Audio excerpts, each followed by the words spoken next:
Yo, what's up mga gar? Welcome back again sa ating channel, PTS Fishard. For today's video mga gar, mag-update tayo dito sa ating vertical crab farming. At medyo matagal-tagal na kasi tayo hindi nakapag-update, no? Yung mga ina-upload natin mga video ay mga previous video pa natin na ngayon lang natin na-upload dahil sa pag nandito tayo sa bahay, no? Medyo mahina yung internet.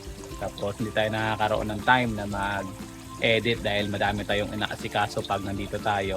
So magbibigay din ako ng update ng aking concrete pad, no, na ginawa kasi merong nag-comment, no, sa ating video na magli-leak dahil walang sealant. So nung nakaraan pala, no, nakaraang Sabado nag-harvest tayo dito tapos nakapagbenta tayo ng mahigit 30 peraso, no, ng mga alimango. Kaso hindi natin na videoan dahil kapos tayo sa oras.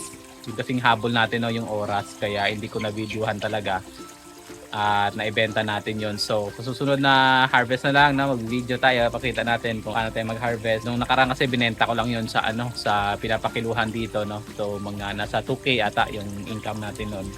Ayun, so inati-hati na yun agad. Ayun, so mag-update tayo dito mga gar, no. Tara.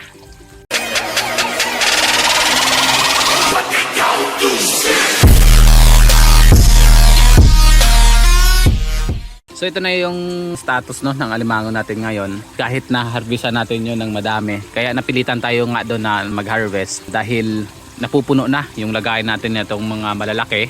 At meron pa ako noon ng mga naka-stock na mga kailangan ilagay, no, ng mga malalaki na patabain. So ang ginawa ko, hinarvest ko dahil good for harvest naman na sila. At matataba na actually at matagal nang matataba yon. So ang ginawa ko ay hinarvest ko na tapos dinala ko na lang sa pinapakiluhan dito, no, sa talagang bumibili ng mga alimango. Kaso syempre medyo matagal na silang bumibili kaya medyo medyo mautak na ba.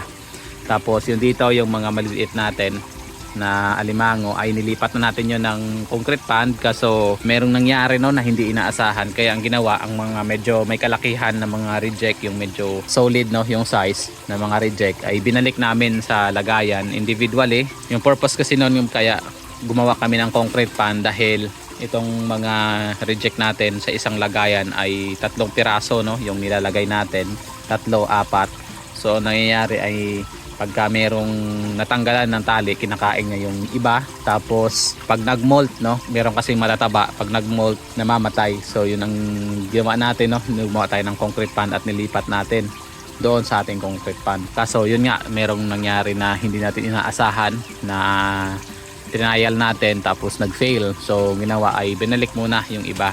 So yung mga nandito, no, ay mga reject yan ulit dito, yan. Tapos dito, so actually marami tayong available na reject na meron na rin mga matataba, meron ding hindi katabaan, pero yung mga nandito ay yung mga reject na halos solid yung sizes. Ayan, no. So malalaki yan na reject ay yung mga nandito. Tapos yung mga malalaki talaga ay nandito sa kabila, yung may mga nilagyan natin ng label. Pag walang label, no, mga reject yan. So maliban lang yan dito kasi ito na ilagay natin dito, yan na malaki to, nasa ayun, 425 na male. So abuti naman siguro to ng mga 1 month bago tumaba. Ayan, sobrang laki kasi niyan, no. Ayan, solid. Ayun. Tapos yung mga nandito natin, although marami ng mga bakante din.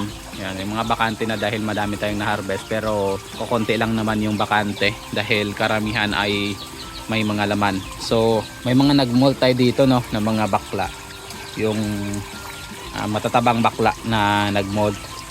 So malalaki na sila, no. Ito yun.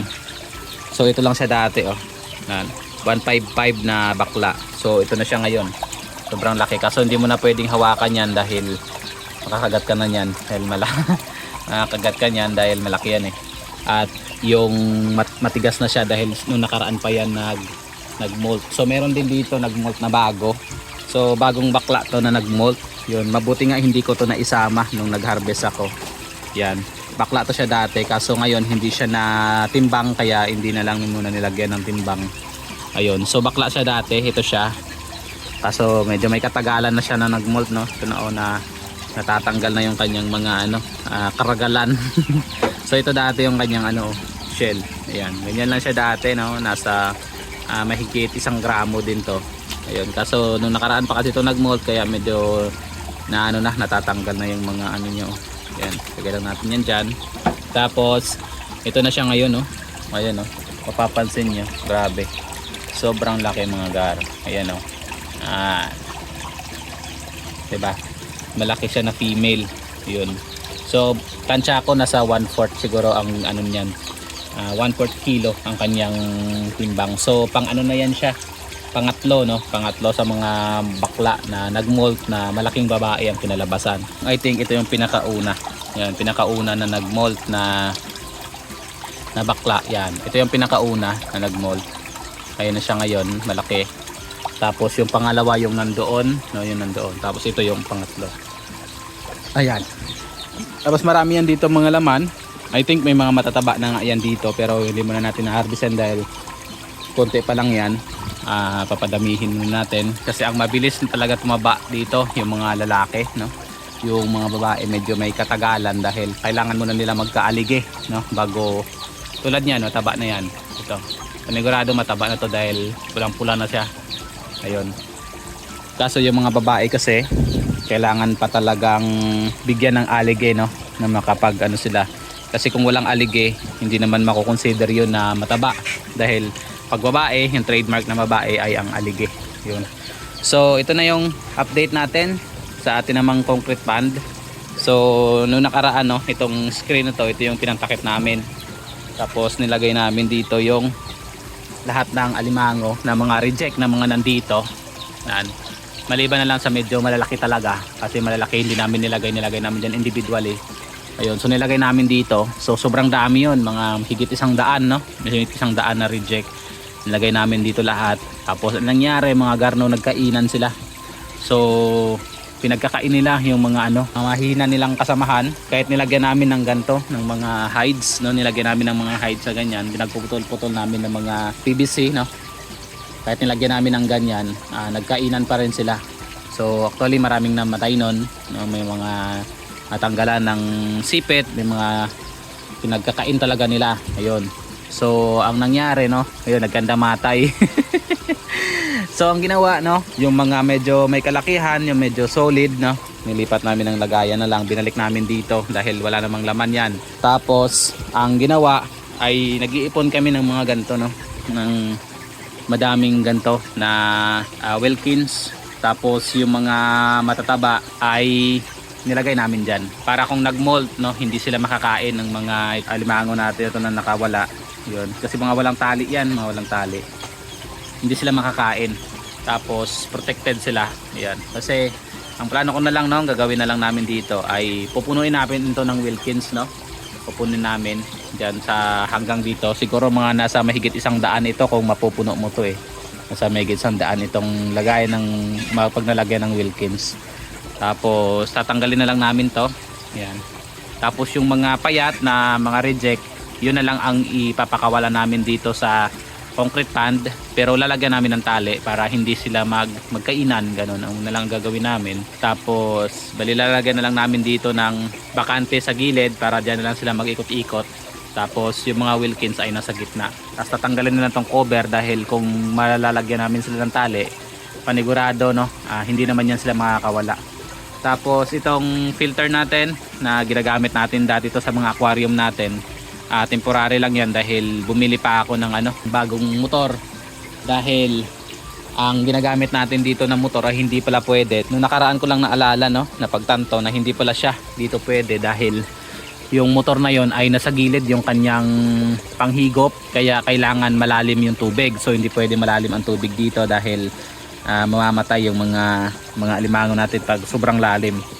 So ang ginawa ko, no, nagpabili ako ng motor na nasa ilalim yung panghigop niya, kaya para kahit mababa lang yung tubig ay maganda yung kanyang higop pa rin, no. So doon natin ilalagay sa dulo yung tubig kasi pababa to, papunta doon yung tubig nito. So doon natin ilalagay kasi medyo malalim yan doon. Tapos dito medyo mababaw yung tubig dito. Dito ang kanyang buga dito banda sa dulo. So dito yung buga niya. So ito lang yung isang motor natin na nagpapagalaw ng tubig. Ayan. So papalitan natin yung tubig na to dahil medyo malabo na. weeks na kasi yung tubig na to, pero yung may dalawa pa lang na namatay. So para sa akin medyo okay pa ang tubig, pero papalitan natin to para mas luminaw. Tapos pag dumating yung motor natin within this week, no, kasi parating naman na yon, aayusin agad natin para malagay natin doon yung motor. Tapos dito sa dulo yung kanyang buga para yung tubig ay nagsa-cycle papunta doon. Yun. So gagamitan lang natin ng filtration. Ayan. So yun na yung gagawin lang natin. So hindi na ganun ka complex yung kanyang filtration.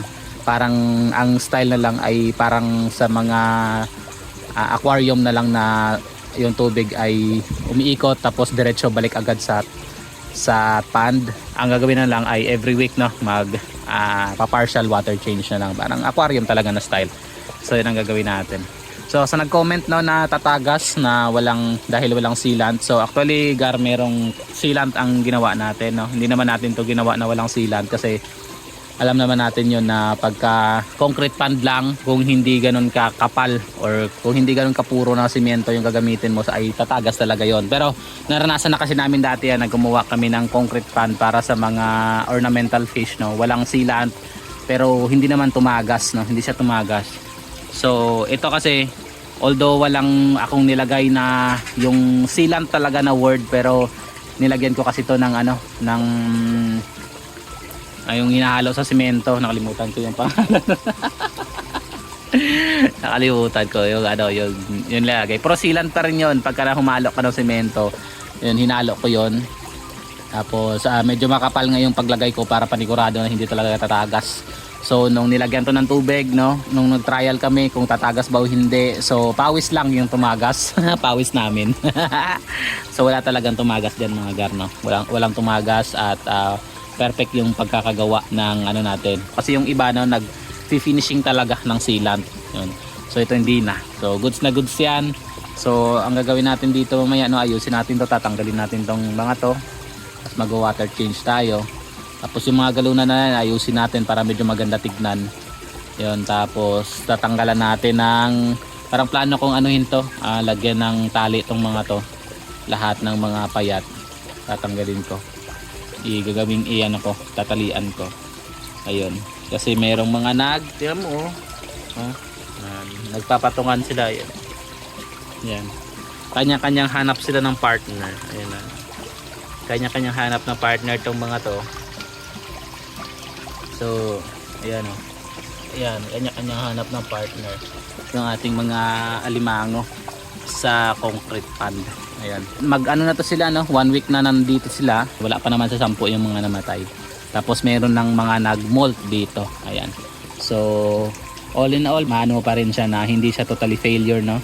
All in all. Pero, siyempre, mas gusto natin na walang mababawas, walang mamamatay, walang matatanggalan ng sipit para kung sakaling may bumili, no, presentable pa rin yung mga limango natin. So tatanggalin natin to, ang ating mga nilagay na to. Ayun, para medyo maganda naman tignan. So hanggang dito na lang yung video natin, mga gar, no. Kunting silip lang tayo kasi meron pa tayong mga gagawin sa susunod. Tapos hindi ko pa nagagawa yung video kung paano natin to binild kasi may nagtatanong noon last time. Pero saka sa sunod na lang siguro gagawa at magagawa din natin yan. So hanggang dito na lang video natin. Sa muli, ito yung Kuya Tensel sabi, to God be the glory.